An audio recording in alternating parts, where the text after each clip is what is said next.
Good morning. BCom second year की corporate accounting की class number 30 आज हम स्टार्ट करेंगे। चैप्टर हम पढ़ रहे हैं वैल्यूएशन ऑफ शेयर्स, अंशों का मूल्यांकन। उसके क्वेश्चन नंबर 7 तक हम पिछली क्लासेस के अंदर सॉल्व कर चुके हैं। आज हम स्टार्ट करेंगे क्वेश्चन नंबर 8 से। देखिए क्वेश्चन गिवन है बुक के अंदर, गोयल लिमिटेड की बैलेंस शीट गिवन है हमें।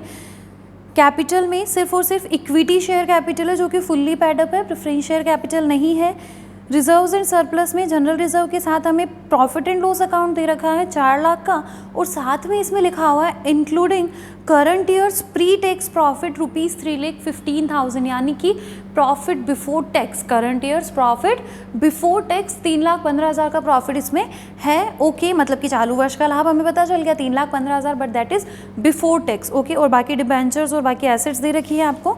आगे क्वेश्चन में बोला था market value of building is ₹1,10,000।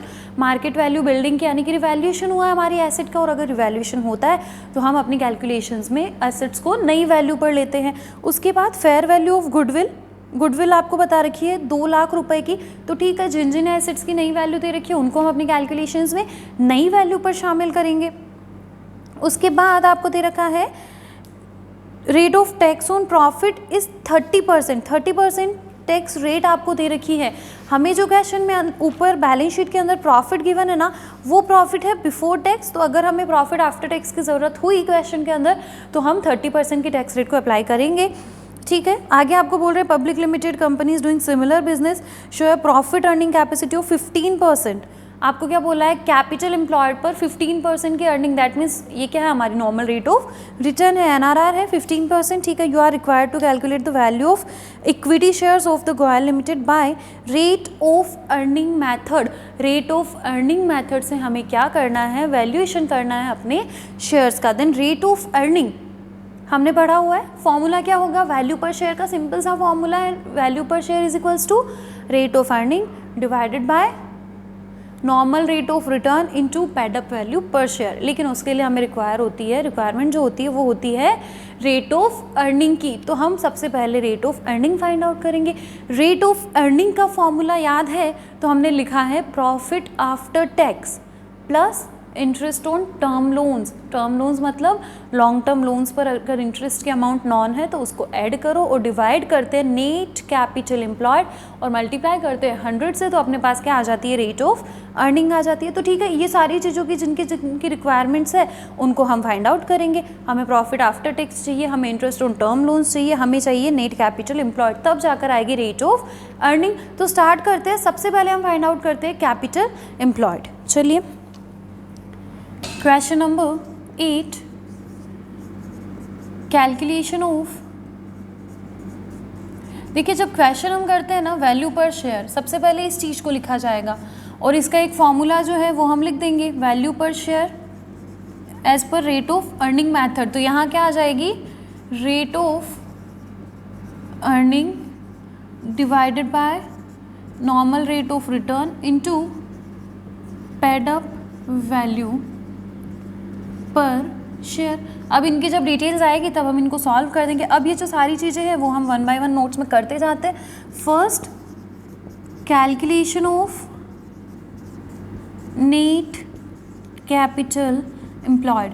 तो नेट कैपिटल एम्प्लॉयड में हमने क्या पढ़ा है, तो कैपिटल एम्प्लॉयड तो होती है ऑल एसेट्स, मतलब total assets minus outsiders liabilities, जबकि नेट कैपिटल एम्प्लॉयड क्या होती है, total assets minus current liabilities. हमें किनको लेस करना रहेगा, सिर्फ और सिर्फ हमारी करंट लाइबिलिटीज़ को हम लेस करेंगे। ठीक है, बाकी सारी लाइबिलिटीज़ मतलब जो डिबेंचर्स उनको लेस नहीं किया जाएगा क्योंकि हमें नेट कैपिटल एम्प्लॉयड चाहिए। तो चलिए स्टार्ट करते हैं। जिन एसेट्स का रिवैल्यूएशन दे रखा है नई वैल्यू पर लिखी जाएगी। लाइक बिल्डिंग की नई वैल्यू हमें दे रखी है 1,10,000, बिल्डिंग 1,10,000 पे। उसके बाद नेक्स्ट हमारी एसेट है, देखिए फर्नीचर। तो फर्नीचर का कोई रिवैल्यूएशन गिवन नहीं है, एज इट इज़ लिख दो फर्नीचर को 5,000 पे। इसके बाद नेक्स्ट एसेट है हमारी गुडविल का, एक आपको वैल्यू दे रखा है कि fair value of goodwill is ₹2 lakh, तो उसको लिख दो। इन्वेस्टमेंट्स, ये कौन सा इन्वेस्टमेंट है, government securities. Government securities means non trading investments, इनको हम अपनी कैलकुलेशन में शामिल नहीं करते हैं। करंट एसेट्स में देखिए स्टॉक दे रखा है, तो रिवैल्यूएशन तो स्टॉक का भी कहीं गिवन नहीं है, स्टॉक एज इट इज लिख देते हैं 4 लाख पर। फिर आगे डेटर्स दे रखे, डेटर्स है नेट 2,90,000 लिख दो एज इट इज़, कोई रिवैल्यूएशन नहीं, कोई बैड डेट्स की इन्फॉर्मेशन नहीं, ये 2,90,000। उसके बाद कैश हमें दे रखा है 35,000, तो ये हमने सारी एसेट्स को लिख दिया।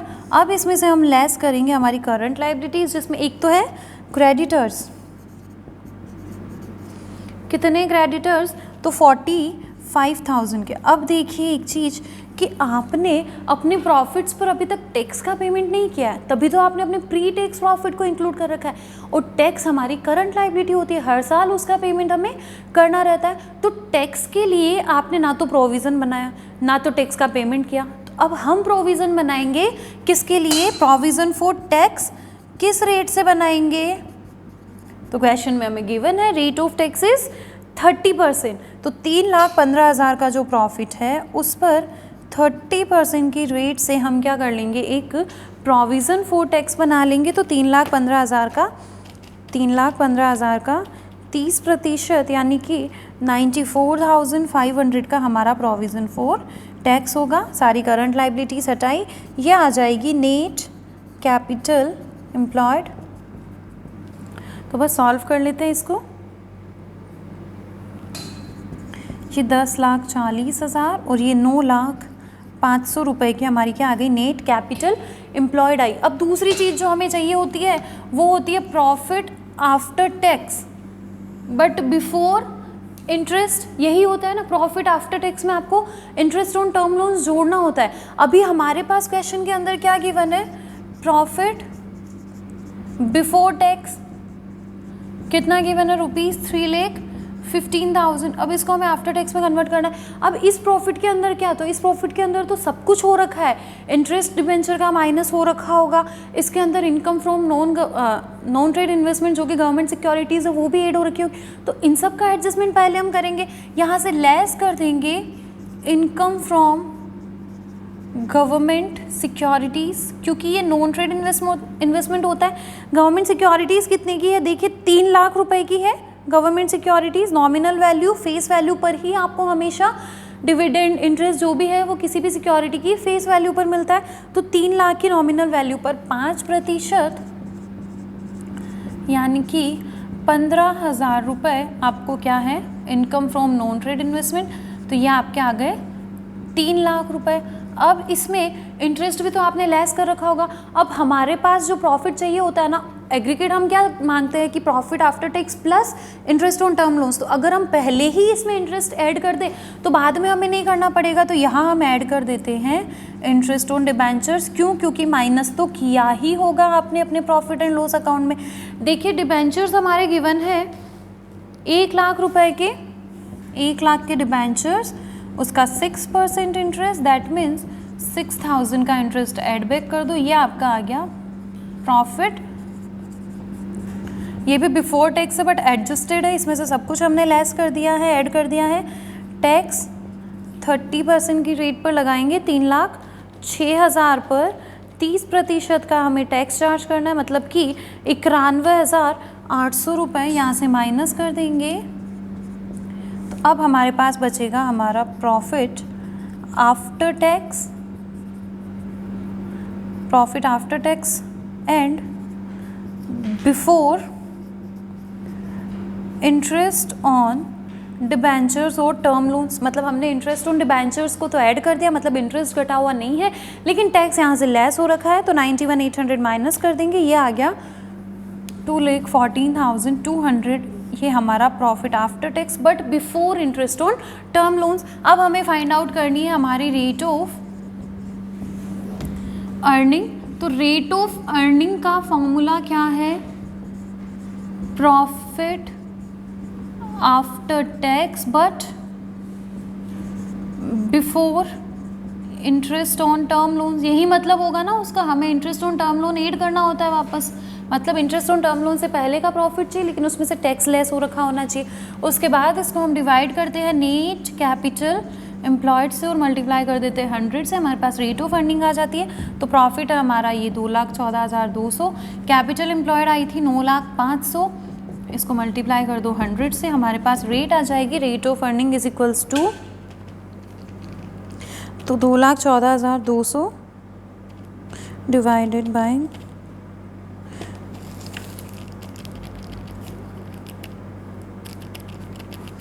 रेट आ गई 23.786, जिसको हम 23.79 भी लिख सकते हैं। तो ये हमारी रेट ऑफ अर्निंग 23.79%। अब इस फॉर्मूला के अंदर हम रख दें चीज़ें, 23.79% हमारी रेट ऑफ अर्निंग है। और उसके अलावा हमें क्वेश्चन में इन्फॉर्मेशन गिवन है normal rate of return is 15%, और आपके जो इक्विटी शेयर्स है वो है ₹100 वाले फुल्ली पैडअप, मतलब 100 रुपीज़ तक पैडअप।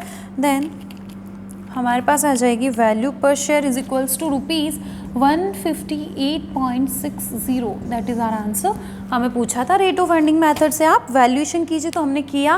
पहले हमने rate of earning find out करनी है, उसके लिए हमें दो चीज़ें चाहिए, profit after tax but before interest on term loans. Then हमने ये किया, कैपिटल एम्प्लॉयड कैलकुलेट किया, फिर हमने प्रॉफिट कैलकुलेट किया, फॉर्मूला अप्लाई किया, हमारे पास रेट ऑफ अर्निंग आई, उसको अपने फॉर्मूला में पुट किया, हमारे पास आ गई वैल्यू पर शेयर। तो समझ में आई ये सारी कैलकुलेशन, ये चीज़ क्लियर हुई। हमें इंटरेस्ट ऑन टर्म लोन्स को वापस से ऐड करना होता है, इसलिए हमने पहले ही कर दिया ताकि बाद में वापस हमें कैलकुलेशंस ना करनी पड़े। क्लियर हो गई चीज़ें? ओके। देन क्वेश्चन नंबर 9 अब हम देखते हैं। देखिए क्वेश्चन नंबर 9 गिवन है, हमें बैलेंस शीट दे रखी है एक्स लिमिटेड की। आगे बोल रहे हैं बैलेंस शीट में हमारी इक्विटी शेयर कैपिटल ही है।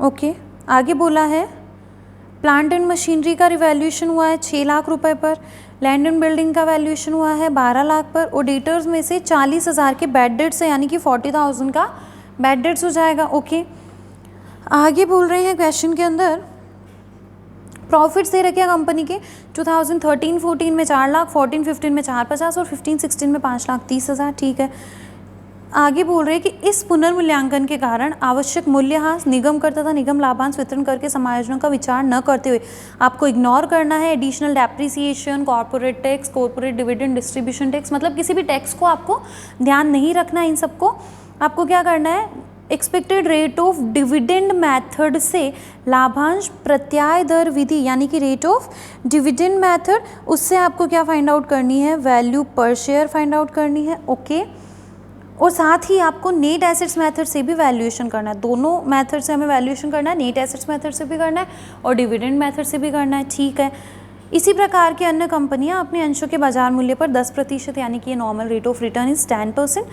गुडविल का वैल्यूएशन 8 लाख रुपए कर लीजिए। ठीक है, आगे बोल रहे हैं व्यवसाय कि जो वार्षिक औसत लाभ होते हैं उनमें से 25% का ट्रांसफ़र रिजर्व्स में किया जाता है, यानी कि आपके टोटल जो भी एवरेज प्रॉफिट होते हैं उन एवरेज प्रॉफिट्स का 25% क्या हो जाता है, ट्रांसफ़र टू रिजर्व्स हो जाता है। रिमेनिंग आपके बिजनेस में किसके लिए रहता है, available for distribution of dividend. क्योंकि हमें रेट ऑफ डिविडेंड मेथड से करना है, तो हमें पता करनी होगी एक्सपेक्टेड अमाउंट ऑफ डिविडेंड, कि लगभग कितना डिविडेंड आप पे करने वाले हैं। तो वो एक्सपेक्टेड अमाउंट ऑफ डिविडेंड निकालने के लिए इन्फॉर्मेशन है कि जो भी एवरेज प्रॉफिट होगा ना उसका 25% तो आप क्या करोगे, रिजर्व्स में रखोगे, मतलब रिमेनिंग आप डिविडेंड की तरह डिस्ट्रीब्यूट कर सकते हो। बाकी नेट एसेट्स मेथड तो वो तो बिल्कुल सिंपल, नेट एसेट्स की कैलकुलेशन हम कर लेंगे और डिवाइड कर देंगे नंबर ऑफ शेयर्स से, तो हमारे पास नेट एसेट मेथड से तो वैल्यू आ जाएगी।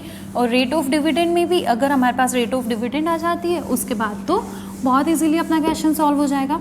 तो चलिए स्टार्ट करते हैं क्वेश्चन नंबर 9। फर्स्ट हम कैलकुलेशन करते हैं नेट एसेट्स की, calculation of net assets. Then देखिए नेट एसेट्स के लिए जिनका रिवैल्यूएशन दे रखा है, कौन कौन सी एसेट, लैंड एंड बिल्डिंग, तो हाँ बिल्कुल लैंड एंड बिल्डिंग का 12 लाख पर रिवैल्यूएशन दे रखा है। लैंड एंड बिल्डिंग नई वैल्यू दे रखी है, इसकी भी 12 लाख रुपए। इसके बाद नेक्स्ट हमारी एसेट गिवन है बैलेंस शीट में प्लांट एंड मशीनरी, जिसका भी रिवैल्यूएशन हुआ है 6 लाख पर। प्लांट एंड मशीनरी ये 6 लाख पर रिवैल्यूएशन। इसके बाद नेक्स्ट एसेट है इंटेंजिबल में ट्रेडमार्क्स दे रखे हैं आपको 1 लाख रुपए, कोई रिवैल्यूएशन कुछ नहीं तो एज इट इज़ लिख दो ट्रेडमार्क को, ये हमारे 1 लाख रुपए के। फिर हमें गुडविल का भी वैल्यूएशन दिया है कि गुडविल आप 8 लाख रुपए पर ले सकते हो, तो ठीक है ये गुडविल 8 लाख रुपए। फिर अदर करेंट एसेट्स में आपको प्रिलिमिनरी एक्सपेंसेस दे रखे हैं, ये तो वर्थलेस होता है, इनको नहीं लिखा जाता है, फिक्टिशियस एसेट है। करंट एसेट्स में स्टॉक दे रखा है तो स्टॉक का कोई रिवैल्यूएशन नहीं, तो स्टॉक को एज इट इज़ लिखेंगे 2,40,000 पर। इसके बाद डेटर्स, तो डेटर्स भी दे रखे हैं 2,40,000, लेकिन बोला है इसमें से 40,000 के डेटर्स क्या हैं, बैड है, बैड डेट्स है, दैट मीन्स 2 लाख। इसके बाद नेक्स्ट आपको बोली इन्फॉर्मेशन है कैश एट बैंक है, बस कैश लिख देंगे 2,60,000 पर। ये हमारी क्या आ जाएगी टोटल एसेट्स। यहाँ से हम माइनस कर देंगे हमारी आउटसाइडर्स लाइबिलिटीज़। तो लाइबिलिटीज़ में 3 दे रखी है, क्रेडिटर्स गिवन है, प्रोविज़न फॉर टैक्स गिवन है और वर्कमैन सेविंग अकाउंट गिवन है। तीनों को माइनस कर देंगे, creditors, provision for tax and third workman's saving account. तो तीनों की इन्फॉर्मेशन है 4,90,000, 3 लाख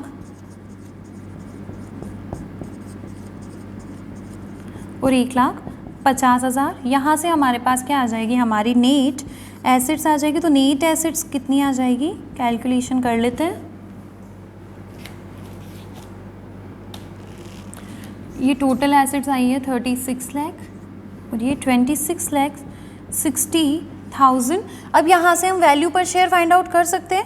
तो वैल्यू पर शेयर का क्या फॉर्मूला होगा, ये हम फर्स्ट कर रहे हैं हमारा नेट एसेट्स मेथड से।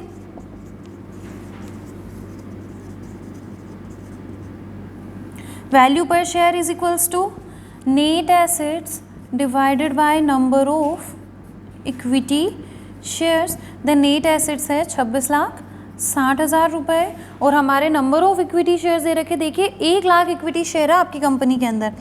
तो डिवाइड कितने से हो जाएगा, 1 लाख से, दिन ₹26.6 पर शेयर आपका वैल्यूएशन हो गया इक्विटी शेयर्स का बाय नेट एसेट्स मेथड। तो ये तो हमारा फर्स्ट मेथड कंप्लीट हुआ। सेकंड मेथड हमें बोला है expected rate of dividend method, यही है डिविडेंड यील्ड मेथड, मतलब यही है expected rate of dividend method.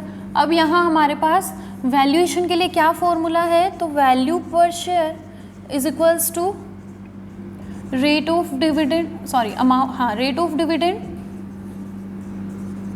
Expected rate of dividend इसको कहते हैं, डिवाइड कर देते हैं नॉर्मल रेट ऑफ रिटर्न से और मल्टीप्लाई करते हैं paid up value per share. तो अब हमारे पास एनआरआर की इन्फॉर्मेशन और पेड अप वैल्यू की इन्फॉर्मेशन तो अब बट हमारे पास नहीं है रेट ऑफ डिविडेंड। तो अब हम यहाँ करेंगे calculation of rate of dividend. तो रेट ऑफ डिविडेंड का क्या फॉर्मूला होता है, तो rate of dividend is equals to expected amount of dividend divided by paid up capital into 100। तो अब ये सारी चीज़ें हमें चाहिए, पेड अप कैपिटल तो है, अब हमें फाइंड आउट करनी है एक्सपेक्टेड अमाउंट ऑफ डिविडेंड। इसके लिए हमें चाहिए एवरेज प्रॉफिट। तो एवरेज प्रॉफिट की कैलकुलेशन हम कर लेते हैं क्योंकि प्रॉफिट में से ही तो डिविडेंड दिया जाएगा।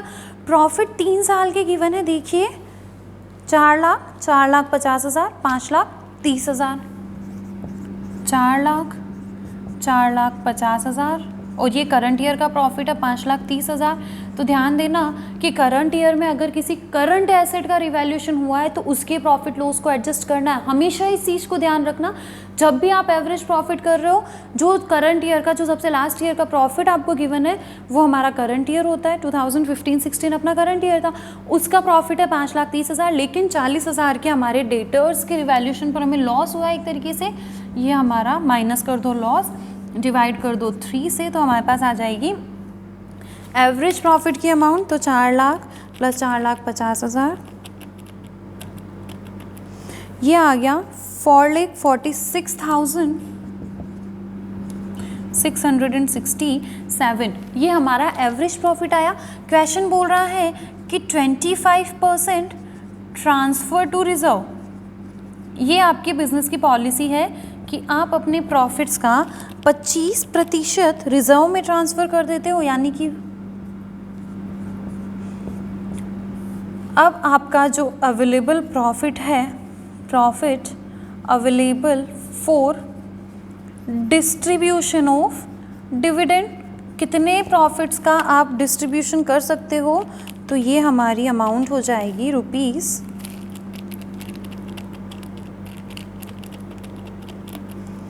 3,35,000। यही है हमारा profit available for distribution of dividend, यानी कि एक्सपेक्टेड अमाउंट ऑफ डिविडेंड। इतने का आप डिविडेंड डिस्ट्रीब्यूट कर सकते हो। तो चलिए इसको कर देते हैं। कितना प्रॉफिट, 3,35,000 डिवाइड करेंगे एक्सपेक्टेड, आपकी जो total paid up share capital है कितनी दे रखी है, देखिए paid up share capital question के अंदर दे रखी है पूरी 10 लाख रुपए की। तो ठीक है, ये 10 लाख से डिवाइड करते हैं, मल्टीप्लाई कर देते हैं 100 से, तो हमारे पास आ जाएगी expected rate of dividend 33.5%, that is our expected rate of dividend. यहाँ हम इन वैल्यूज़ को लिखेंगे। एक्सपेक्टेड रेट ऑफ डिविडेंड हमारी 33.5%। नॉर्मल रेट ऑफ रिटर्न हमें दे रखी है क्वेश्चन के अंदर 10%, और paid up value per share भी हमारी 10 है। देन ₹33.5 पर शेयर हमारा value per share as per expected rate of dividend method. Clear हुई चीज़? क्या किया हमने, ये वाली कैलकुलेशन समझ में आई? हमें अमाउंट ऑफ डिविडेंड चाहिए थी ना, तो उसके लिए हमने ये कैलकुलेशंस कर ली कि आप डिविडेंड कितना देते हो, क्योंकि आपके जो प्रॉफिट होंगे उनमें से ही तो आप डिविडेंड देंगे। और प्रॉफिट में बोला है कि 25% रिजर्व में रखते हैं, तो रिमेनिंग आपका डिस्ट्रीब्यूशन फॉर डिविडेंड के लिए अमाउंट अवेलेबल है, और वही है हमारी एक्सपेक्टेड अमाउंट ऑफ डिविडेंड। तो यहाँ से हमारी रेट ऑफ डिविडेंड आई, हमने कैलकुलेशन कर ली वैल्यू पर शेयर की। तो ये हमारे क्वेश्चन नंबर 8 और क्वेश्चन नंबर 9 हमारे सॉल्व हो गए हैं। आगे के क्वेश्चंस नेक्स्ट क्लास में डिस्कस करेंगे। Thank you.